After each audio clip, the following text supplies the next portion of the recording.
Are you listening? Damn.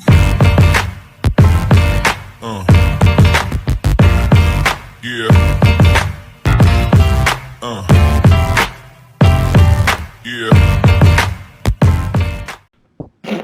Another episode of Trash Talk. I'm TJ O'Connor. With me, as always, Damian the Wolverine Hill. Trash Talk is joined tonight by Justin Stuart, who's getting ready to get back into the Driller cage this Saturday, March 7th, A-Town Throwdown 16 against Kiefer Bender. Couple of top-ranked heavyweights. Trash Talk is brought to you, as always, by our sponsors, Valhalla Combat Sports Incorporated, Ink Shrinks Tattoo, Origin Wellness CBD, Spartan Martial Arts, James Clark Sports Psychology and Hypnosis Therapy, the fighters, and my mom. Justin, thanks for taking the time to talk with us tonight, man. How you doing, brother? Yeah, it's no problem. I always like being on. Yeah. I'm doing all right. Just training. Just got done, actually. I hurried home, so. Yeah. Well, thank you for taking the time with us, especially during fight week, and like TJ said, two highly ranked fighters going to fight each other. How did this fight actually come into play? How'd you hear about it? Well, Ben hit me up and wanted to know if I wanted to be on the card, and we haven't talked weight classes, nothing like that or anything. And initially I turned it down, and then Santana Acosta, my good buddy, he said that he's on the card, so I'm like, oh man. So I had something that was kind of scheduled, not fight related or nothing, but obviously I didn't know if I would be available to fight. And I figured some stuff out, moved some stuff around, and I made it happen. I hit Ben up. I said, hey, I don't know about either light heavyweight or heavyweight. I guess I don't really care. We could try to run one at heavyweight and see how it goes. I haven't been heavyweight for a while. And he hit me back. I don't know how quick. It was pretty quick. It's not like it was weeks or nothing. He hit me back. He's like, hey, I think you and Kiefer Bender would be a good fight. I think that's a good matchup. And I said, run it. So I was like, I knew who he was, you know what I mean? Like, when I looked through the rankings, I watched film on just any guy that I could see myself facing at some point in time, you know what I mean? So, and I like his style. I like the way he moves and everything. So I feel like it's going to be fun. So. Yeah, I concur. I agree with you. I actually don't have a question. I agree. Both of your styles make this fight, I mean, potential fight of the night, and regardless if it's fight of the night or not, it's definitely going to be a crowd pleaser. I mean, yeah, that's just for sure. Looking at him, he's going 3 rounds, and like for the first part of my career, I was either finishing dudes in the first or the second round, and I never saw the third round until I don't know, a couple fights ago, and now it seems like all my fights are 3 rounds now. So I've been facing some high-level guys, obviously some wrestlers, and that's why I've taken a few L's, is basically just the positioning on the ground. I'm not really getting beat up or nothing. I'm just losing by point. So I kind of refocused mentally on what, like, I need to do. So it's like, yeah, I'm down to get in there and throw hands, but, like, I got a game plan ready. Like, I'm going to win, whether it's by decision or whatever in my mind. I got a game plan. If I go and execute it, I should come out with the W. So I just got to do it. But, Oh, yeah. 100%. I mean, at this point, like you said, all you can do is just prepare. And when we're this close to the fight, not much is going to change it. One of the things that I really took away, and what I like, is that this fight is back at heavyweight. You mentioned that you haven't had a lot of fights at heavyweight recently, but I mean, your last fight at heavyweight, correct me if I'm wrong, was in Austin for Driller, and it was a quick finish. So I mean, clearly at this weight class, you're strong, you're humble, because you're not a small guy to make 205. For those coming up, I mean, for those who expecting you to be a 205er in this fight, I mean, what are you walking around at right about now? Right now, I'm probably like 250. So I'm right under 250. I hit like almost 265 a couple weeks ago. And I was like, how the hell am I 265? Where? I'm like, what the fuck is going on?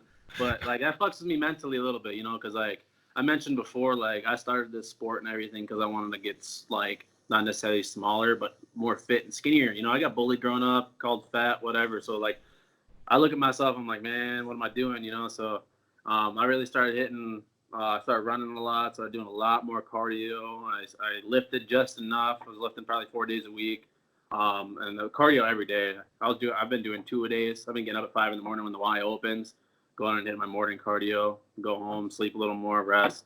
do whatever I need to do. Back at the gym at night. Sucks. I only got one session in, but I went over with the hit squad. Yeah. Or the fight squad. My bad. With Clay and all them guys. I don't interrupt you right now. I'm sorry, but No, you're good. do you consider yourself a 205er or a heavyweight? Dude, I don't know. That's what I'm trying to figure out, honestly. Yeah. I've been fairly successful at both weights, and like. Yeah. But I'm not. It's not that I'm totally against cutting weight. It's just I don't recommend it. I don't like the drastic weight cuts anyway, just because of my own personal experience with it. But one of the things that I like, it kind of goes into what TJ said last time or is earlier. Your last fight at heavyweight was a quick finish, first round, and it was at Austin, I believe. Also, yeah, you said that too. But with the successful win, if you pull off a really successful win relative to the same as your other heavyweight finishes, are you thinking about possibly making it? Yeah, I think I'll probably stay heavyweight if that's the deal. I'm trying to figure out what's best, because obviously everyone has the dream of going pro and making it big and everything, and I don't necessarily think I can't do that. I just know I got to do things right, and I don't want to go pro too early, but it's definitely been on my mind. Like, I'm getting close, I'm making that decision. So I'm kind of playing with the weight classes and seeing, like at one point I wanted to cut to 185 because I still had plenty of fat on my body at 205. Like, Yeah. I mean, it would take a while to do it healthy, which is what I was going to do. But I don't really like to feel small, like I like to lift. I like to feel powerful too. So yeah. Obviously I'm a pretty fast heavyweight. Only thing, I'm not really worried, but like when I was going through those rough weight cuts and everything, I could tell like in that second round, like midway, I'd be fading a little bit, right? And I'd kind of be hanging on. I'd be letting them, I'd be doing what I can to wear them down, try to catch my breath. And when that third round would come, I'd kind of come back to life. But, and I think that was because of the weight cut, honestly. I think it was just cutting all that weight and I'd start to fade. My energy would start to go. So I got to see how that's going to happen being heavyweight. But then it also comes into play with I weigh more now. So I don't know how my cardio will react. I definitely stepped it up, but I mean, you don't know until you test it out, So yeah, I think it's gonna be fun, man. Like I'm trying to have fun. Like I work too hard not to have fun. So regardless of the outcome, I have a lot of respect for Kiefer. I think he's a game opponent. I think he has a lot of confidence. I think he's gonna bring it, and that's why I pushed myself. And I just want to give the crowd what they paid for. So. Oh hell yeah. Oh yeah, 1,000%. And as much as I hate him, I can't help but agree with Damien. Just with that, listening to you talk here and having the chance to talk with you and grow with you, pretty much over the last year and seeing your fights, and I can't help but think that heavyweight may be the choice for you because, like you mentioned, those rough weight cuts. I mean, obviously the size comes into play, but as someone who wasn't a heavyweight but fought at heavyweight, I mean, there are benefits to being comfortable in what you're training at, what you're fighting at. I mean, that's obviously the weight class that's best for you. So I'm really excited to see how this fight plays out. Like you mentioned, Kiefer, I mean, he's #1 ranked for a reason right now. He's been in there with the toughest guys. Yeah. I mean, his only setback was against Thomas Peterson, and that's not a slight on anybody at this point in time. He was killing it, so, and like. Yeah, so I mean, Kiefer is as tough as it comes, and obviously your record shows that as well. And one of the things that I really like that you said was, you don't want to rush going pro, but I mean, you got about 15 amateur fights. You are a veteran in every sense of the word. How do you think that plays into this fight? With all the experience you've had, this only being Kiefer's 5th MMA fight, first in over a year almost at this point. Yeah, I don't know. I feel like, man, you can train and train and train all you want. You can go as hard as you want in training. You can spar as hard as you want. But being in there and then going live like that, I think that will give me a little bit of an advantage. Like anything can happen. It's a fight. But, like, I've been in there with some top-notch, like, college wrestlers, you know what I mean? And, like, they didn't beat me up. They laid on me, you know what I mean? Like, they didn't beat me up. Like, their faces were way worse off than mine, you know what I mean? Like, if it was 3 or if it was 4 or 5 rounds, I guarantee I would have won. I'm pretty good. I can survive. You know what I mean? Like you can put me on my back. I'm pretty good at surviving, pretty much in any position. I've learned from being on my back. And obviously I work jiu-jitsu, and I haven't seen much ground game from him, so I'm not really worried about that at all. I know he likes to throw, and he continuously comes forward. So I worked a lot off backpedaling and throwing punches while moving backwards, side to side. Yeah. I'm not running. I'm gonna stand in front of him. So I'm gonna take him and I'm gonna give him. So Oh my. it's gonna be fun. Oh man, hell yeah, it is. I don't want a decision, I dude. can't wait. I don't like that shit. I wanna I was- either finish the fight or fucking get knocked out trying, man. Like, I don't know. Man, Now, hell if I'm up 2 rounds to none, I'm not gonna go get knocked out. You know. For sure. But man, like if it's a close fight, I'm not trying to leave it to the judges because you know. yeah. Well, that was actually my next question was, with what you said and your fighting style, do you see this going to a decision? And you said hopefully not, but if you guys, oh my God, if you guys fight that type of a fight and it goes 3 rounds, that, dude, my mind can't even fathom that right now. That would be fucking epic.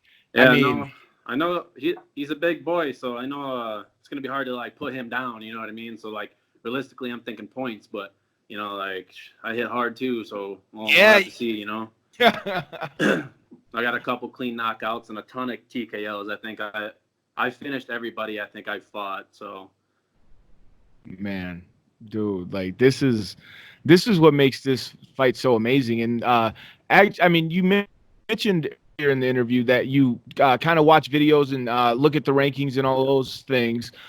Now, was this one of those things, like as soon as the name was mentioned, you knew exactly what type of a fight that you were going to get, and that's what you want? And yeah, dude, I already saw a couple of his fights. You know, I was watching him. I knew when he was going to fight Thomas Peterson. I've watched these guys because it's been on my mind for a while, like if I was going to come back, you know. Like I watched Thomas's fights too, you know. Yeah. And, I just try to stay aware, you know. Like if someone offers me a fight, I don't want to have to go look, you know. Like so. I also like to watch fights, and I like to see who's putting in work around the Midwest. You know what I mean? And you're preaching to the choir, my friend. Yeah. I don't know, man. I love it. I'm excited to be back in the Driller Steel. There's a lot of freaking high-level amateurs on this card, dude, and pros. Like, it's a good card, man. Like, they did a really good job, and I'm really excited to be a part of it. Santana's fighting too, so it's nice to be on a card with him again. And he actually just got switched over to a title fight now. I think something happened with his opponent, something happened with another guy's opponent, and so they threw the 2 guys together and made it for a belt. So that's gonna be pretty cool. So, hell yeah. No, that's dope as fuck, dude. Yeah, it's gonna be fun, man. I don't even have a question. I'm just like this is just dope. Sorry, TJ, could you save me? Yeah, no, I got it. Like this is a great card, top to bottom.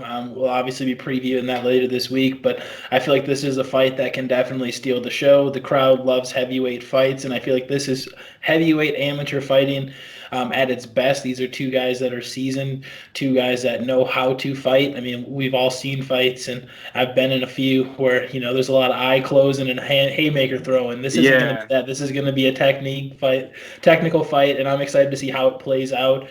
Just before we wrap it up here tonight, Justin, always want to give you an open platform just to thank anybody who's been there for you leading up to this fight, inside the gym, outside the gym, sponsors. I mean, it's your platform. Go ahead. Yeah, I want to give a big shout out to Jason Lynch and Cairo. They've helped me out a ton, even with my last fight. It wouldn't have been possible without them helping me out. And Daylicker, Albert Lee Grizzlies, they've been behind me since it's been a while. It's been probably a year and a half now, maybe 2 years. I don't know. Obviously, my mom, all my supporters, Santana and Faustino, they've been grinding me out, and the Fight Squad. I wish I could have got more working with them, but I've definitely been in contact with them, and I'm gonna start going there a lot, or as much as I can, hopefully here, even after this fight. And thanks to you guys for having me on again, and I always like talking and bullshitting with you guys. So yeah, well, no, thank you for being on with us, man. We I don't know, we love what we do, and actually, but it's not that we have or that we play favorites or anything like that, but we do. There's certain guys that we do get more excited when we get to talk to them, and one of them. Right. So it's just one of those things, dude. Like, we just love you. I mean, Yeah. outside the cage, dude. So I appreciate you guys. Yeah, we had fun fucking that fight night. We went to Iowa. yeah, dude. Hell yeah. I missed out on that debauchery, I but kept I've been losing his ass lucky at to the bar. I was like, where the hell Damien go? Yeah. He's like, don't let me have liquor. A couple shots No, later, he disappears on us. Like, what the hell? Damien's good up until about 6 beers, and then all hell can break loose at any point in time. Drink beer all night, you fucking pussy. It's liquor, dumbass. Don't you ever try to insult me again, TJ. Oh, I'm gonna drink absolutely 0 beers, so you got me beat. Yeah, because you're a fucking pussy. For sure, 1,000%.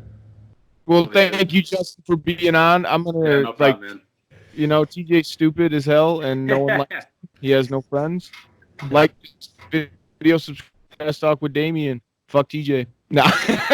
Don't be a hoe. All right, thanks, guys. That was perfect.